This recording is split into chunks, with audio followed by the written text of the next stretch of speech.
السلام علیکم جی. ابھی اڈیالہ جیل میں القادر ٹرسٹ کیس کی سماعت ہے اور ہم اڈیالہ جیل جا رہے ہیں. آ کر میں آپ کو اپڈیٹ دوں گا خان صاحب نے کیا باتیں کی اور کیا پروسیڈنگ ہوئی.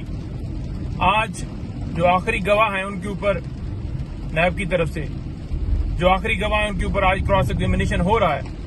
اس کے بعد ہمارے گواہ جو ہیں ان کی لسٹ دی جائے گی اور گواہی کروائی جائے گی. اس کے بعد فائنل آرگومنٹس.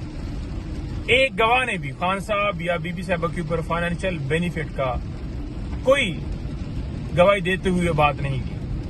یعنی یہ مقدمہ جھوٹا بنایا گیا, پھر جھوٹے گواہ لائے گئے اور الحمدللہ زبیدہ ہوں یا پرویز کھٹک ہوں یا اعظم خان ہوں, کسی ایک نے بھی جو وہ کیس بنا کر آئے تھے اس کے مطابق وہ گواہی نہیں دے پائے.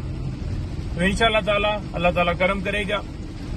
اس کے ساتھ ساتھ آج اسلام آباد ہائی کورٹ میں جو نیب کے نوٹسز جو پہلے بی بی صاحبہ کو خان صاحب کو بھجوائے گئے تھے ان نوٹسز کو چیلنج کیا گیا تھا.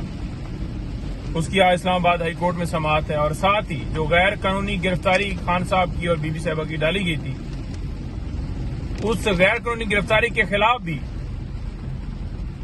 درخواستیں دی گئی تھی اسلام آباد ہائی کورٹ میں. وہ سارا میٹر کلب کر کے اور اس تمام معاملے کے اوپر سماعت ہے. غیر قانونی گرفتاری ڈالی گئی تھی, توشہ خانہ پارٹ 4 سٹارٹ کیا گیا ہے. معزز عدالت نے لاسٹ ہیئرنگ کے اوپر بھی کہا کہ 108 گفٹ ہیں, تو آپ جو ہے وہ ہر دفعہ نیا کیس سٹارٹ کریں گے, نیا کیس شروع کریں گے, پھر سزا دیں گے. کتنی دفعہ سزا دیں گے, کتنی دفعہ یہ کیس بنائیں گے, کتنی دفعہ کیس چلائیں گے. یعنی ایک جرم ہوتا ہے تو اس کے اوپر ایک کارروائی ہوتی ہے. لیکن پاکستان میں کی جنگل کا قانون ہے اور ٹارگٹ خان صاحب ہیں. پھر جب وہ ٹارگٹ وہ ہیں تو ان کے ساتھ ان کی اہلیہ ہوں, پارٹی ہو, فیملی ممبران ہوں, جو بھی ہوں, تو ہر ایک کو ٹارگٹ کیا جاتا ہے.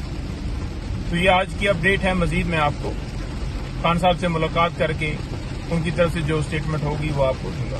بہت شکریہ.